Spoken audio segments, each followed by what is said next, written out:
Good morning, everybody. Welcome. Thank you, Angus. I'm already disgusted I didn't get one of these nice hoodies. Don't I qualify or something? Not yet, not yet. Okay. You have to do more gaming hours. I guess I do, yeah. Good morning. My name is Alex Geurds. I'm the director of ARCHON.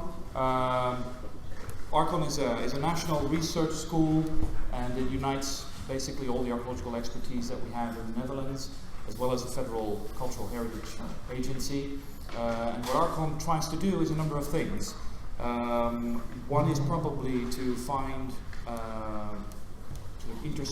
points of intersection between students of archaeology and staff members, organize events, and precisely I think venues such as these to bring people together. And so in that sense this is already a success, but what I think puts this venue still apart a little bit more is that the entry point of what we're going to discuss here is not one that is, well, let's say, typical for all archaeological symposia, correct? And I think all the more exciting because of it, because the sort of the societal and the cultural impact of video games, I think, is one of the major underestimated issues, not amongst this audience, but I think in the wider audience that we have in society today. Masses of people are interested in, spend time on both playing and developing video games, and of course the field of archaeology, and I think in a wider sense the material past, is one of those strong inspiration points for video gaming, isn't it? Right? People all like to be immersed in the past, and I think the motivation for playing video games is partly resides in that.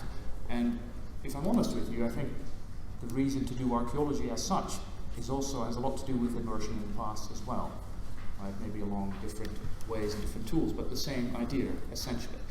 So, first of all, I want to thank the organizers already for setting this up, and this excellent effort that they made, with limited funds, mind you.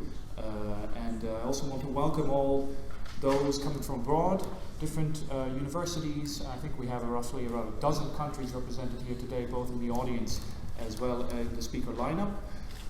I'm sure it'll be a terribly exciting event, and I won't waste any more ceremonies, opening words. I'll give the floor probably to Angus or Aris to open it up, and I wish you a lot of enjoyment and happy 2 days. Thanks.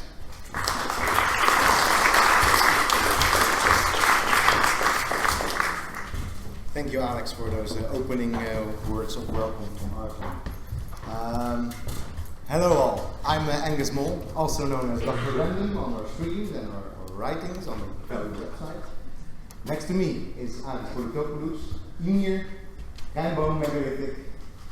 We've got Vincent van der Meulenbroucke here, Jaromir, and Csilla, also known as in real life Csilla, Ariese-Vandemeulebroucke. We are Value, and we are very, very, very happy to welcome you all here.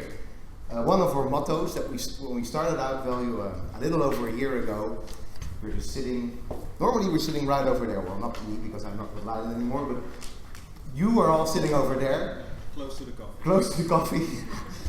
Brainstorming, and I think we were brainstorming mottos and things like that, and one of our mottos has become, it's even more real when it's digital, right? Or where is it? There we go. That's most certainly true, but I have to say, seeing you all here in the flesh after interacting with so many of you already over the last year, that sometimes it's not true that it's even more real when it's digital. Sometimes you just need to get together in the same room to make something new and cool happen, and that's exactly what we're setting out to do as Value a little over a year ago.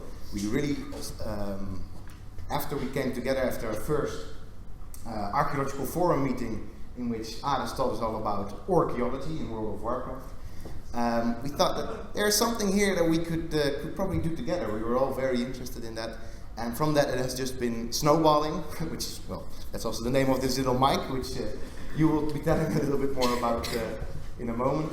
But from that it has been snowballing up to this point where we're all here together in this room to, in fact, work on the interfaces of archaeology and video games. Some of you have already done a lot of work on this, more than we have been able to do in this year. Some of you are new to this and are just trying to see what this is all about. That's cool too. You are the people that we're targeting, all of our speakers today, to show you that this is really a very promising and dynamic field that takes place online, but also takes place offline. That said, online components are strong in this conference as well, so I'll give over the mic to you. Yes. Hi, welcome all. We are also live on the interwebs. We're streaming through the little microphone, which are yes, the webcam. Yes, indeed. So hi to the people at home or at work, Or if you watch this on YouTube, hello, or future people. Hello in the future. Yes, indeed. That's the thing. So we got the camera to stream. We got the microphone that's picking up our audio.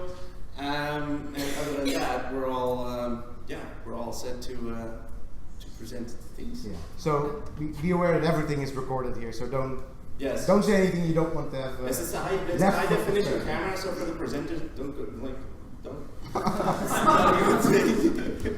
All right. All right. Next up.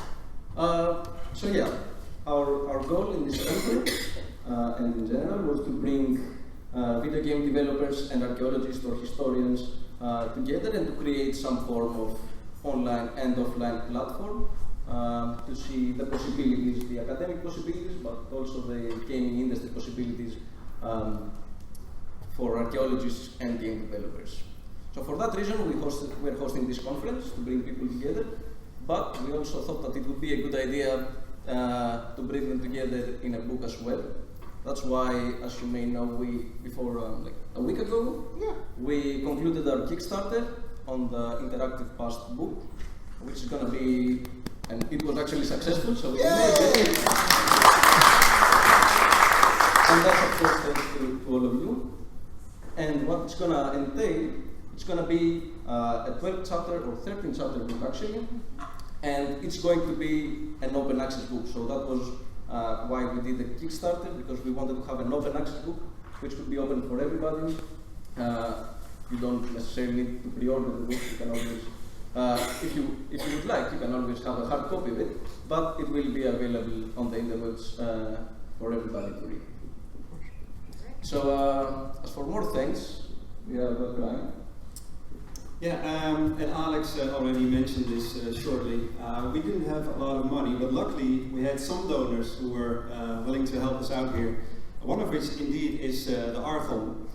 So I would like to thank Alex and Barbara especially, but also the Center for Digital Heritage, some of you might know, the Leiden University Fund here locally, the Graduate School of Archaeology, especially Michael John Versluis and Rosita Manning, and obviously the university for providing us this.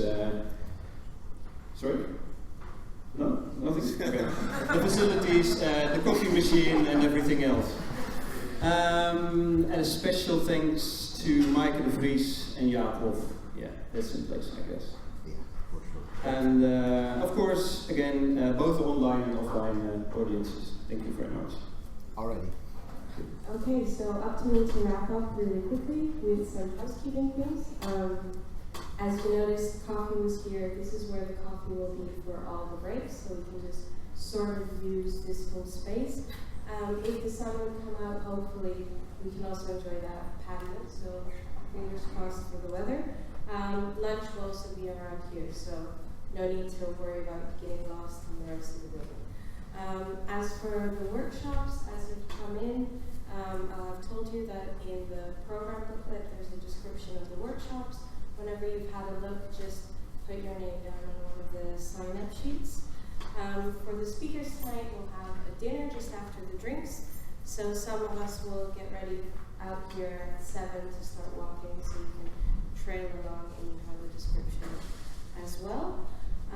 I think that's all the housekeeping. One more thing? Yeah. It might be a good idea for the speakers when they come up to approach the stage here this way, because they're on that side. Are a lot of cables. are playing, so we don't responsible and turn. Other than that, for those of you who are coming from abroad, there should be Wi-Fi codes as well in your envelopes so that you can hopefully get connected. Tweet, you all know the hashtag tipsy, as we like to refer to it.